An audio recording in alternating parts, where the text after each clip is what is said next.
we are going to be taking a trip through history to explore some parts of the origin story of one of the most recognised and successful military generals slash country leaders of all time, Napoleon Bonaparte. And I guess the visual medium by which we're going to explore this is that I'm going to be drawing a map of Corsica, which is the island on which he was born. So I hope you will join me on this journey. I hope you will enjoy it. If you're new to the channel, if you've perhaps been attracted by the history side of this video, then I would urge you to check out my other map drawings if you go on to enjoy this one.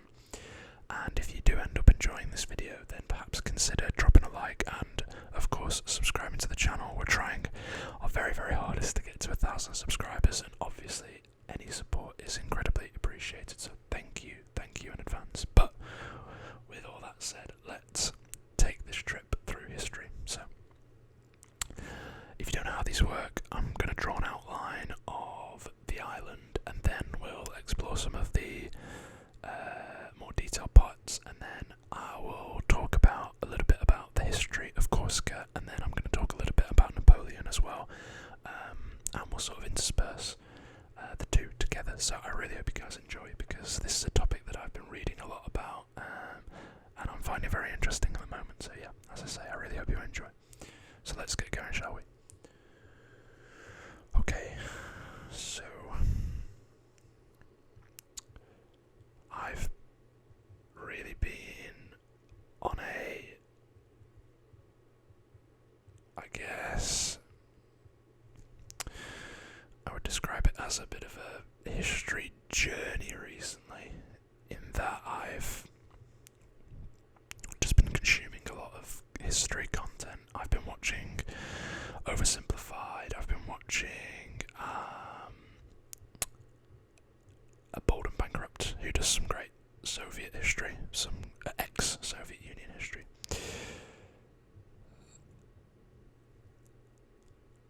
And I've also been watching Vlogging Through History, who I think is great as well.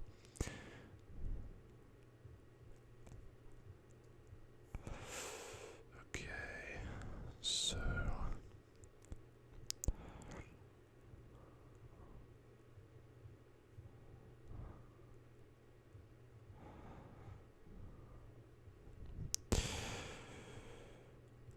let me go down the other side, because I can do this side is slightly more, I guess, detailed in its coastline. So let's go down this side first, and then we'll do the other side a little bit later.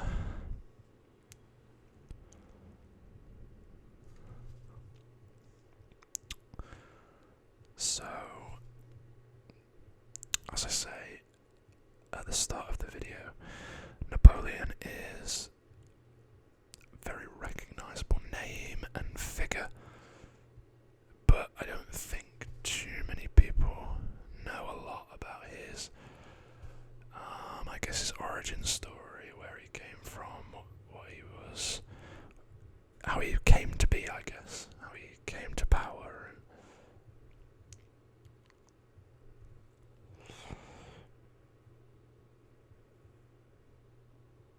So, hopefully you learn at least one thing from this video. That's always the goal, is to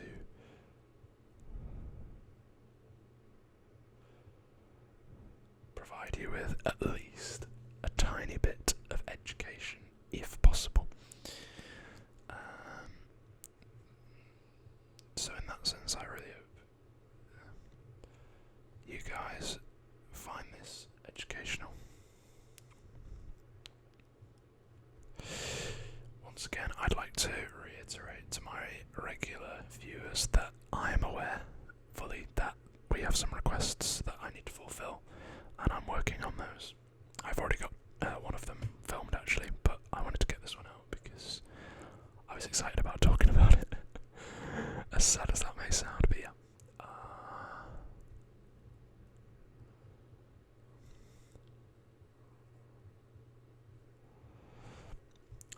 So yeah, do not worry if you have a request that I've acknowledged in a comment, then I am working on them. And to that extent, or to that degree, I guess, if you are new and you have a request, please feel free to share it, because one thing I love doing is giving people some representation for where, they live. A map of perhaps their home, I guess, state or country. I think it's really cool to see someone draw where you live. So I love to hear from people about sort of where they want me to draw a map of. And then, fulfilling that request is really fun for me. So we'll get to the history.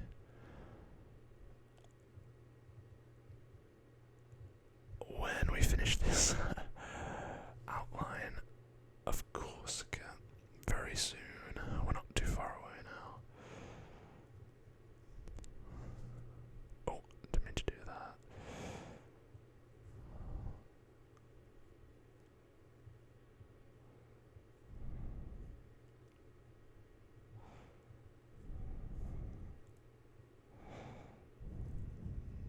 Okay.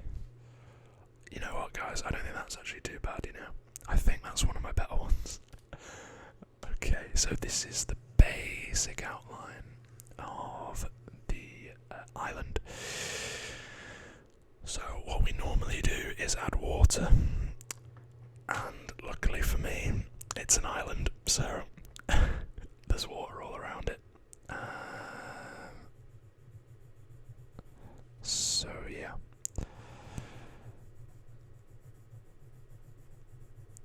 I really have enjoyed looking into this topic.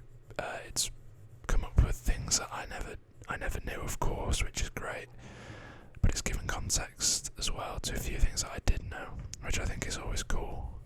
When you, I guess, research a certain subject area only to find out how it links to perhaps something you already knew. I think that's really cool.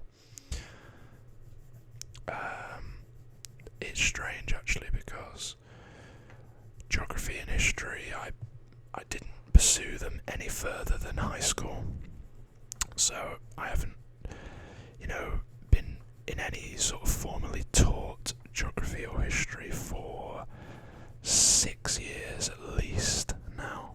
I did history until I was 16, and I'm 22 years old now. And so I don't know, I'm not really sure why I feel so gravitated towards making this type of content. I just find it really relaxing to watch myself. I'm a big fan of ASMR, Arctica ASMR, who actually, I believe, is aware that this channel exists, which is pretty cool. I wonder if he's watching. If you are, hello, my friend. But yeah.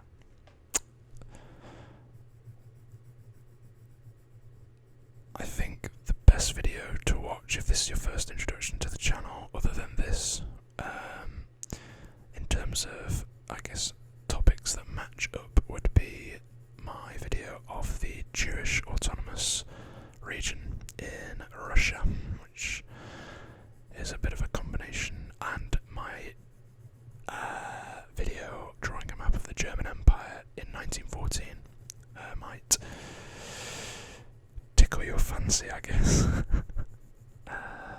So yeah, as I said, guys, don't worry, once I've done this water, we will get to the history, because I know exactly how I'm going to introduce the history of Corsica, or at least the history surrounding the time of Napoleon's birth. That's what we'll be going with.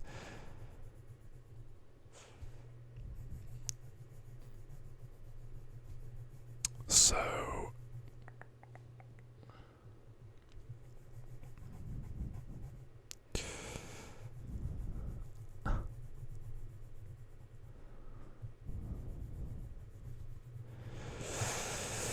there we have it, folks. There we are. Let me just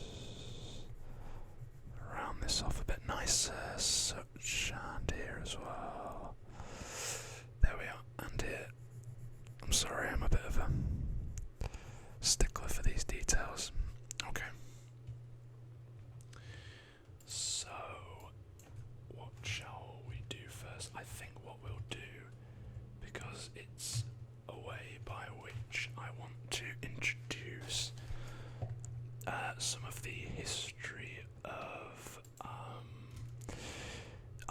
of the island itself. What I'd like to do is talk about some of the place names in Corsica first. Okay, sorry about that. We had a loud noise, so we're back. So yeah, as I say, I'm going to introduce some of the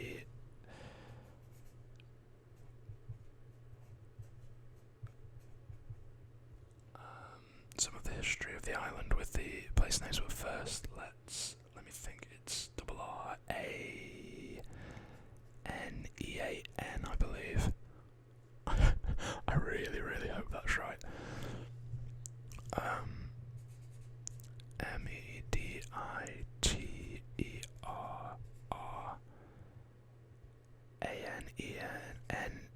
Mediterranean.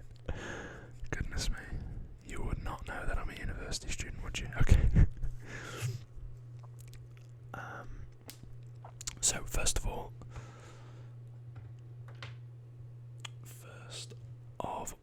let's go to what I believe is the largest city on the island.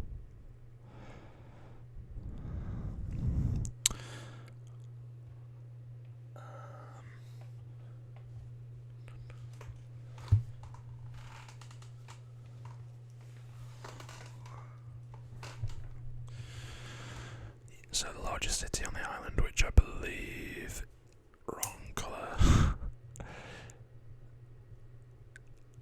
I think it's 1J, 2 C's. I'm gonna go with Ajaccio. I think double C is a ch here. Then we will go up here, just I guess in the mouth of this little thin, narrow part at the top. We've got Bastia. In the middle, about here, we have got Corte, and then we've got up here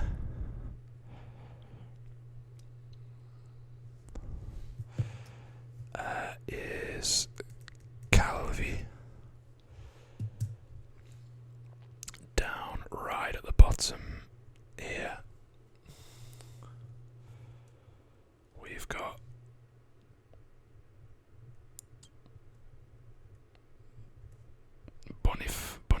it's either Bonifacio or Bonifacio. Maybe it's Bonifacio because it's 1C. I don't know if I'm correct in saying that 2C is a ch and 1C is like a s. Bonifacio, Bonifacio and Ajaccio. I'm not sure about that for sure though. And then I think the other one I need to add is here.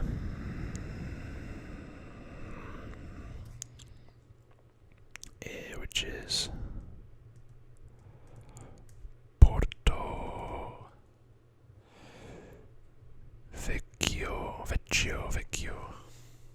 Okay.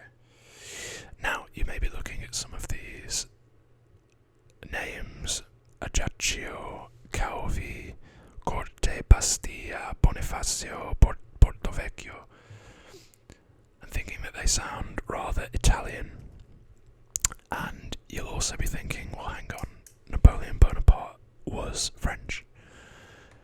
Well, as previously mentioned, he was born on the island of Corsica, which, around the time of his birth, was a territory of the Republic of Genoa. Now, Genoa is a place in modern-day Italy, and if we're to look at the map, if we go north and I think slightly east, or maybe even due north, we would find where Genoa is now and what used to be the Republic of Genoa. And as I said, this was a territory of the Republic of Genoa. And I believe that independence and I guess, a movement of independence rose up in the island of Corsica, and Genoa sort of realised that it wasn't worth their time, / they couldn't really stop it. So what they did is they sold this island to France. And France is obviously much larger, able to, I guess, quell that sense of independence and subjugate it to becoming a French territory, and it remains a French territory to this day. So, yeah, one of the reasons why it's French, however the places sound Italian, is because it used to be a territory of the Republic of Genoa, which is in Italy nowadays, so that explains part of it. And actually, one fact about Napoleon Bonaparte is that his birth name was not Napoleon Bonaparte. It's actually, I'm going to try and say this right, Napoleone Bonaparte. So instead we have Napoleon with an extra E, so it becomes Napoleone, and then instead of Bonaparte it's Buonaparte, so it's B-U-O-N-O, not B-O-N-O, or I guess B-O-N-A. It's B-O-N-A-P-A-R-T-E nowadays, but it was Buonaparte, Napoleono Bonaparte. And so during the time of his birth, I think, and after the occupation of the French, I think the sentiment on the island was slightly split between liking the fact that they were now French and still wanting Corsican independence. And I believe initially Napoleon Bonaparte was on the side of Corsican independence, and he supported that rather than seeing himself as French. And Napoleon himself was natively a speaker of Corsican and Italian, not French. And it was said that he spoke with a Corsican accent his whole life, all the way up until his death. He spoke French with a Corsican accent, so that's something that I found really interesting. So, a few more things about Napoleon. So he was actually the fourth child of his family. He was the third son and the fourth child. He had two older brothers and an older sister, and I believe one of the brothers and the sister both passed away in early age. And so it's not very well known that he was the fourth child of his family, but yes, that is the case. And he also had, I believe, a younger brother who ended up becoming some part of the French, I don't know if it's technically classed as a government back then, but the, I guess, political power that was in France at the time. I'm going to add just quickly for the geography. We always like to add a mountain. Monte. We want Monte Cinto. Monte Cinto. Which is a mountain. If you couldn't already tell. So, Napoleon, I believe, migrated to France to begin studying in a military preparatory school, which would then lead him to studying in military school. And he had a very meteoric rise, in no small part to his, through merit, through his victories. During the War of the First Coalition, he was making staggering progress and defeating the Austrians, and he pushed them all the way back to Vienna. And in the end, I believe it was his force that encouraged the Austrians to hold peace talks.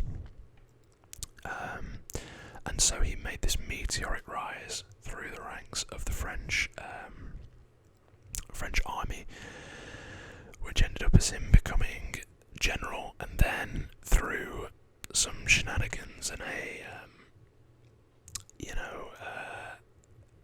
a bit of behind the scenes string pulling from Napoleon, he became one of 3 consuls that I guess governed France, but in reality, the way in which the paperwork was written, he was the first consul and pretty much held all the power in terms of decision making and things like that. So, his rise was meteoric. He eventually became known as the Emperor of France, and there's a whole thing about how he invited the Pope to the ceremony because it was tradition that the Pope would crown an emperor or a monarch, I guess, and in the presence of the Pope he famously put the crown on his own head, which was a sign that he, I guess, was not a subject of the Pope, but rather powerful enough to stand at least on level footing with the church, which at the time was, I guess you could say, ballsy.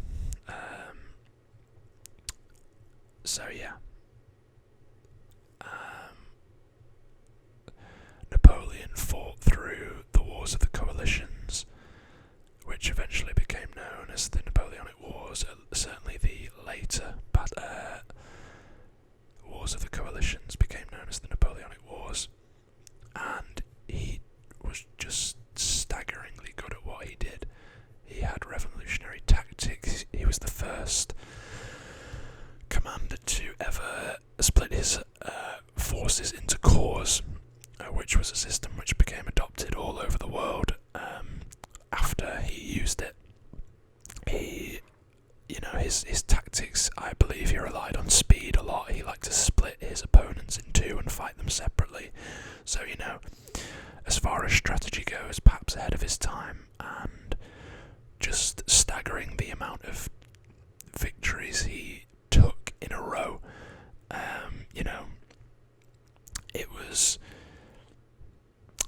Europe was a place that was at war so commonly in those days, and the fact that he won so often during those times is pretty incredible. He held so many victories over the Kingdom of Austria, against Russia, against the Prussians. I don't think he ever really engaged the United Kingdom in a large-scale ground war. There was a few skirmishes, especially in Spain and Portugal, but I don't believe that he ever fronted up and faced the UK head-on in a huge battle. But in the end, he was undone by his lack of ability to stop. He was a man with such amazing ambition, almost admirable ambition, but at the same time he didn't know when to stop. He didn't know when to be satisfied with his wins, and he tried to, after being allied with them for I think a year, he tried to invade Russia, and the weather got the better of him. He had to make a hasty retreat, and he lost something like 90% of a 650,000 strong army, which is just, crazy to think about. Almost 600,000 deaths is crazy. So he was a man undone by his own ambition in the end. And he was exiled once to, I can't remember exactly off the top of my head.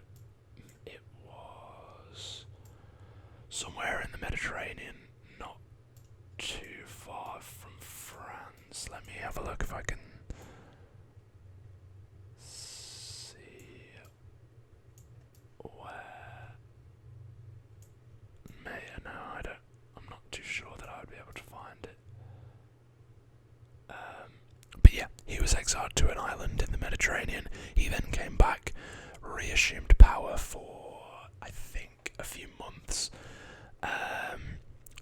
once again was defeated and was sent on exile to St. Helena, which is an extremely remote island in the Atlantic, way south. I believe it was a territory of the UK. And yeah, I believe he died of suspected stomach cancer at the age of 51, if I'm not mistaken. Another thing that was so impressive about him is that a lot of his early victories, he was very young. It wasn't common for a general to be so young, but he was, and he was incredibly successful.